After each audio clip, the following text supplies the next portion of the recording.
Have you ever worked for someone so toxic that you questioned your own sanity? Someone who could destroy a family business, abuse elderly parents, and throw money in your face, all while Christmas shoppers browsed art just 10 feet away? This is that story. Picture this, an upscale art gallery nestled in the heart of the city. Floor-to-ceiling windows showcase carefully curated pieces that catch the afternoon light just so. Mahogany frames house oil paintings that cost more than most people's monthly salary. The kind of place where whispered conversations about investment pieces and emerging artists float through air that smells faintly of vanilla candles and old money. But here's what the elegant facade didn't reveal. Behind those pristine white walls lurked a workplace nightmare that would make even the most seasoned corporate survivor shudder. My name is Jessica. I was 23, fresh out of college with an art history degree and stars in my eyes. Landing a job at Morrison Family Gallery felt like winning the lottery. A family business with 3 generations of expertise, or so the polished brochure claimed. What I discovered was a masterclass in dysfunction that would leave me questioning everything I thought I knew about professionalism, family dynamics, and basic human decency. The gallery owner, let's call him Marcus, was a man in his early 40s who had inherited what should have been a goldmine. 3rd-generation gallery owner, connected to all the right artists and collectors. On paper, he was living the dream. In reality, he was a walking tornado of chaos and cruelty. Then there were his parents. Picture this, 2 people in their 70s who should have been enjoying retirement, maybe tending to a garden or spoiling grandchildren. Instead, they shuffled around the gallery like ghosts, squinting at computer screens they'd never learned to operate, flinching every time their son's voice rose above a whisper.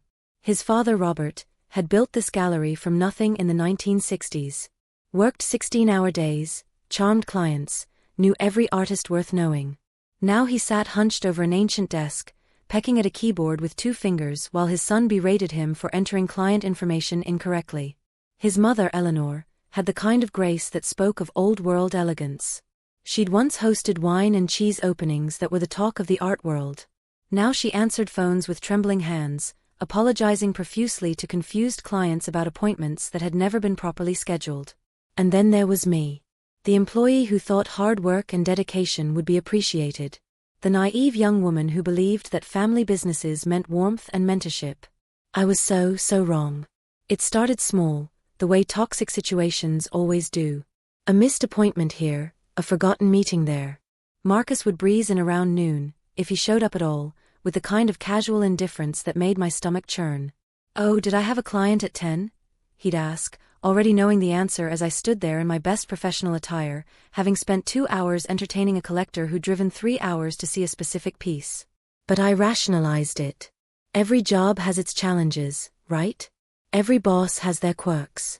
I told myself I was gaining valuable experience in the art world, learning the business from the ground up. What I was actually learning was how to enable dysfunction and normalize abuse. The computer system was ancient, something Robert had purchased in the early 2000s and never updated. Eleanor would squint at the screen, hunting and pecking at keys, entering client information with the concentration of someone defusing a bomb.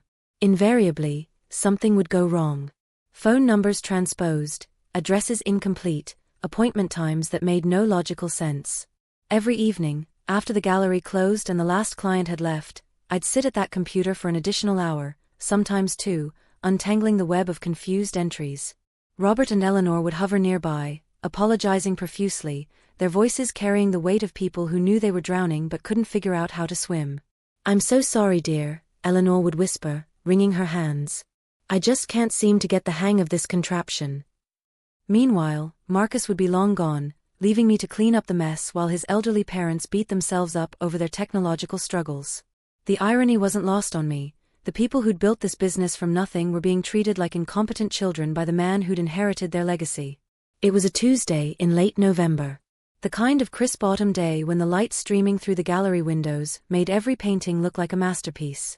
2 elderly ladies, regulars who came in monthly to browse and occasionally purchase smaller pieces, were examining a delicate watercolor of poppies. They were the kind of clients every gallery dreams of, knowledgeable, appreciative, and financially comfortable. Mrs. Henderson had purchased 3 pieces over the past year, each one carefully selected after weeks of consideration. Mrs. Chun was newer to collecting but showed genuine enthusiasm for supporting local artists. I was in the middle of explaining the provenance of the poppy painting when it happened. From the back office, where Marcus was presumably having a phone conversation with his father about inventory, came a sound that made my blood freeze. "Fuck you, Dad." The words exploded through the gallery like a gunshot. Not a heated discussion. Not a moment of frustration. Pure, venomous rage directed at a 75-year-old man who was trying his best to help run a business he'd spent his life building. Mrs. Henderson's hand flew to her chest.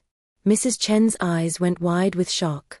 The elegant atmosphere I'd spent the morning cultivating evaporated instantly, replaced by the kind of tension that makes your skin crawl. I think we'll come back another time," Mrs. Henderson stammered, already reaching for her purse. "Of course," I managed, my professional smile feeling like a grotesque mask. "I'll hold the peace for you." But I knew they wouldn't be back. As I watched them hurry toward the door, I felt something break inside me. This wasn't just unprofessional, it was cruel. Not just to his father, but to every client who'd ever trusted this gallery with their time and money. After they left, I found Robert in the office, staring at his hands. His face carried the kind of exhaustion that comes from years of accumulated hurt. Eleanor sat beside him, rubbing his shoulder with the gentle persistence of someone who'd been offering comfort for decades. "Everything all right back here?" I asked, though the answer was obvious. Robert looked up with eyes that had lost their spark. "He gets frustrated with me," he said simply. "I don't understand these computer programs like I should." The understatement was heartbreaking. This man had built a successful business using charm, knowledge, and old-fashioned relationship building. Now he was being screamed at by his own son for struggling with technology that hadn't existed for the first 50 years of his career. That incident wasn't an anomaly, it was a preview of what became a weekly, sometimes daily occurrence. Marcus had weaponized his parents' dedication to the family business against them. They couldn't quit because it was their life's work. They couldn't fight back because he was their son. They were trapped in a prison of family obligation and financial dependence. The no-show days became more frequent. I'd arrive at 9 to open the gallery, only to receive a text around noon, "Not coming in today. Handle everything." No explanation. No apology. Just an assumption that I'd cover for him indefinitely. On those days, I became a one-person operation. Greeting clients, answering phones, processing sales, cutting custom frames in the back workshop, updating inventory, scheduling appointments for a boss who might or might not show up to honor them. Meanwhile, Robert and Eleanor would shuffle around, trying to help but often creating more work as they struggled with tasks that had become too complex for them. The frame shop was where I actually found some peace. Back there, surrounded by wood samples and mat boards, I could lose myself in the precise measurements and careful cuts required to showcase each piece perfectly. It was honest work, taking something beautiful and giving it the presentation it deserved. But even that sanctuary wasn't safe from Marcus's chaos.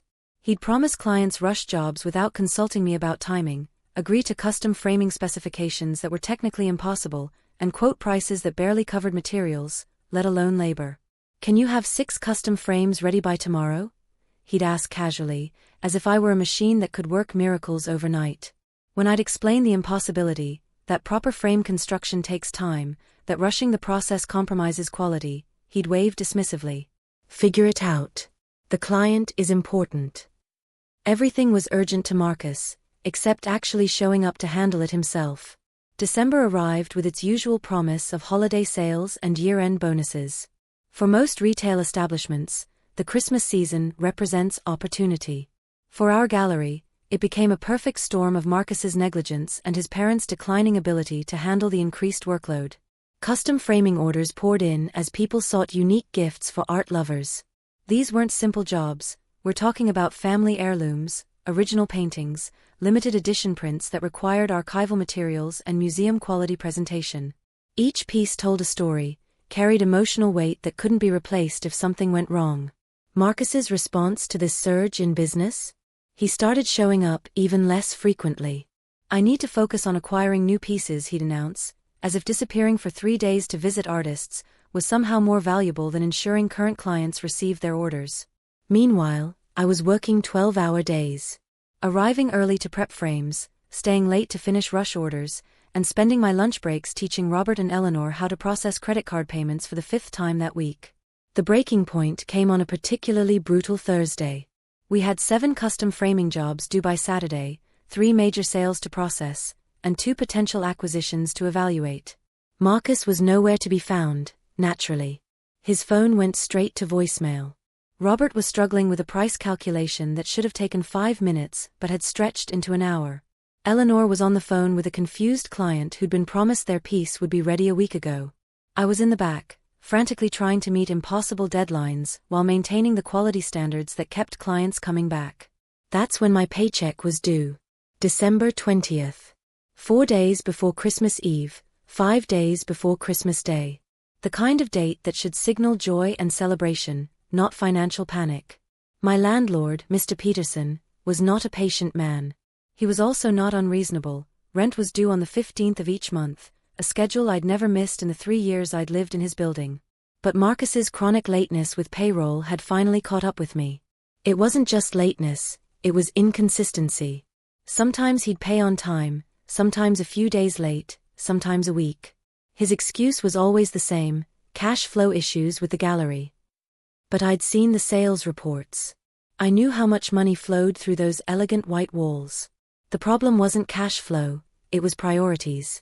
The morning of the 20th, Mr. Peterson knocked on my apartment door at 7 a.m. Not a gentle knock, either. The kind of pounding that jolts you awake with your heart racing. Rent was due 5 days ago, he said without preamble when I opened the door in my pajamas, still trying to process consciousness. This is the 2nd month you've been late. He was right. The previous month, Marcus had been 4 days late with payroll, causing a domino effect that I'd been trying to hide from my landlord. I'd made partial payment and promised the rest would come soon. Now I was in the same position again, except worse. I understand, I said, trying to project calm professionalism while internally panicking. My employer has been delayed with payroll, but I'm getting paid today. I can have your money by this afternoon. Mr. Peterson's expression softened slightly. He'd always been reasonable with me before. Look, I like you as a tenant. You're quiet, responsible, you take care of the place. But I've got my own bills to pay. If I don't have the full amount by 5 p.m. today, we need to discuss other arrangements. Other arrangements. Eviction. The word hung in the air between us like a toxic cloud. After he left, I sat on my couch in the morning quiet, calculator in hand, trying to figure out how to make numbers work that simply wouldn't cooperate. Even with my paycheck, I'd be cutting things close. Without it, I was facing homelessness 4 days before Christmas. I arrived at the gallery that morning with a knot in my stomach that had nothing to do with hunger. Robert and Eleanor were already there, both looking as frazzled as I felt. Apparently, Marcus had promised a client their custom frame would be ready today, a piece I hadn't even started because I'd never been told about the order. He left a note, Eleanor said apologetically, holding up a scrap of paper with Marcus's barely legible handwriting. Said it was very important. Of course it was. Everything was very important to Marcus when it affected his reputation. Nothing was important enough for him to actually show up and handle himself. I spent the morning racing to complete the frame order, cutting corners I hated cutting, using techniques that would hold but weren't up to my usual standards. All while my phone buzzed with increasingly urgent texts from Mr. Peterson. Marcus strolled in around 2 p.m., looking relaxed and refreshed. No apology for the surprise rush job. No acknowledgement that his absence had created chaos. Just casual entitlement wrapped in expensive cologne. "How's everything going?" he asked, as if it were a genuine question rather than performative concern. "I need my paycheck," I said without preamble. Professional pleasantries felt impossible when homelessness was looming. What happened next still feels surreal, even years later. Like watching a movie where the villain suddenly reveals their true nature in the most spectacular way possible. Marcus's face changed. Not gradually, but instantly, like someone had flipped a switch. The casual indifference vanished, replaced by something ugly and volatile that made the hair on my arms stand up. "Excuse me," he said, voice dripping with false calm. "My paycheck," I repeated, trying to keep my own voice steady. "I was supposed to be paid last Friday. My landlord needs the rent money today." That's when he exploded. "Are you fucking kidding me right now?" The words came out as a roar that seemed to shake the gallery walls. "You think you can just demand money from me like I'm some kind of ATM? I stood there, stunned into silence. In the front of the gallery, I could see Robert and Eleanor freeze, their elderly faces creased with familiar fear. They'd heard this tone before. "You don't haul your weight around here," Marcus continued, his voice rising with each word. "You think you're indispensable? You think I don't notice how you drag your feet on everything? How you take advantage of how well I treat you?" The irony was staggering. How well he treated me. I was working unpaid overtime constantly, covering for his absences, fixing his parents' mistakes, running his business while he played hooky. And this was good treatment? "I've been working 60-hour weeks," I managed to say. "I've covered every appointment you've missed, completed every rush order, trained your parents on systems they don't understand. I'm not asking for a favor, I'm asking for the pay I've already earned." Wrong thing to say. Marcus's face turned red, the kind of angry flush that signals complete loss of control. "Oh, you've been working hard," he said with vicious sarcasm. "You want a medal? You want me to throw you a fucking parade?" He stomped over to his desk, yanked open a drawer, and pulled out his checkbook. For a moment, I thought reason had prevailed. He was going to write my check, we'd both calm down, and we could move past this ugly moment. Instead, he scribbled furiously, tore the check from the book, and literally threw it at my face. The piece of paper fluttered through the air in what felt like slow motion. I watched it arc toward me, carrying with it the weight of every insult, every missed appointment, every time I'd covered for his negligence. It hit my chest and dropped to the floor like a wounded bird. "There's your fucking money, you ungrateful bitch." The word hit me like a physical blow. In 23 years of life, no one had ever called me that word in anger. Not in a moment of frustration, not in the heat of argument. The casual cruelty of it left me speechless. But Marcus wasn't finished. "You know what? Do me a favor. Don't come in tomorrow. Or ever. You're fired. Get the fuck out of my gallery." I bent down to pick up the check, my hands shaking so badly I could barely grasp the paper. The amount was correct, my full pay, minus taxes. But the manner of delivery had transformed what should have been a routine transaction into something that felt like assault. "Fine," I managed to say, my voice barely above a whisper. As I gathered my things, I could see Robert and Eleanor in my peripheral vision. They looked stricken, ashamed, as if they were somehow responsible for their son's behavior. Eleanor mouthed "I'm sorry" when Marcus wasn't looking, her eyes bright with unshed tears. I walked out of that gallery for the last time, clutching a crumpled paycheck and trying to process what had just happened. 23 years old, fired 4 days before Christmas, called a bitch for asking for money I'd legitimately earned. The December air felt like freedom and terror in equal measure. My sister Sarah lived 20 minutes away in a house that always smelled like cinnamon and coffee. She was 5 years older than me, married with 2 young kids, and possessed the kind of protective instinct that could be both comforting and terrifying depending on the circumstances. I drove to her house in a daze, the events at the gallery replaying in my mind like a broken record. The check sat on my passenger seat, still slightly crumpled from its dramatic delivery. Physical evidence of the most humiliating professional moment of my life. Sarah took one look at my face and knew something was catastrophically wrong. "What happened?" she asked, guiding me to her kitchen table while her 2-year-old played with blocks nearby. I told her everything. The missed appointments, the screaming at elderly parents, the no-show days, the mounting pressure of running someone else's business while being treated like an ungrateful burden. When I got to the part about the check being thrown at my face, Sarah's expression turned dangerous. "He called you what?" Her voice had dropped to the kind of low register that anyone who knew her would recognize as a warning signal. "It doesn't matter," I said quickly, recognizing the look in her eyes. "I just need to figure out what to do next." But Sarah was already standing up, reaching for her car keys. "Oh, it absolutely matters. Nobody talks to my sister like that. Nobody." Now, you have to understand something about Sarah. She was 5'3" and looked like a kindergarten teacher, but she had the emotional intensity of a wildfire when it came to protecting people she loved. Growing up, she'd once chased a high school bully 3 blocks after he'd made me cry. She'd confronted teachers who'd been unfair to me, bosses who'd been condescending, even a mechanic who tried to overcharge me for car repairs. The idea of her confronting Marcus in his current state of volatility was terrifying. "Sarah, no," I said, jumping up to block her path to the door. "You can't go there. He's completely unhinged right now." Exactly why someone needs to set him straight, she replied, trying to maneuver around me. What followed was a brief but intense wrestling match in Sarah's entryway. Me, emotionally drained and physically exhausted, trying to prevent my protective sister from committing what would almost certainly be classified as assault. Her, fueled by righteous fury and the kind of adrenaline that comes from seeing a loved one hurt. He threw money at your face, she kept repeating. Like you were some kind of beggar. 4 days before Christmas. I finally managed to convince her that confronting Marcus would only make things worse. What I needed was emotional support, not a rescue mission that would likely end with police involvement.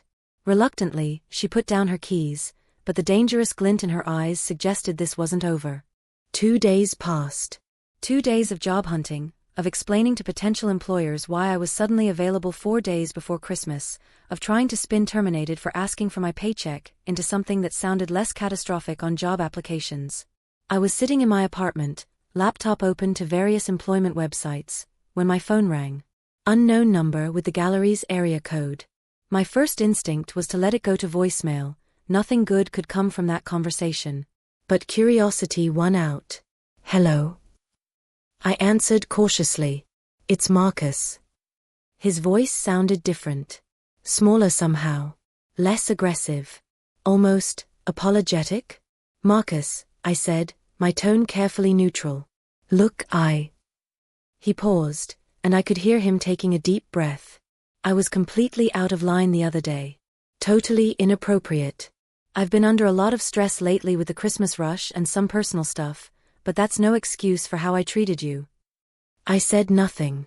Experience had taught me that responding too quickly to apologies often led to disappointment. The thing is, he continued, I'm completely overwhelmed here. These Christmas orders are killing me, and my parents. Well, you know how they are with the technical stuff. I really need you to come back. Tomorrow, if possible. The audacity was breathtaking.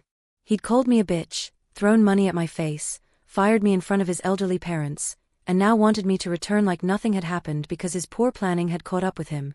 I appreciate the apology, I said slowly, choosing my words carefully. But I won't be returning to the gallery. I'll give you a raise, he said quickly. 10%.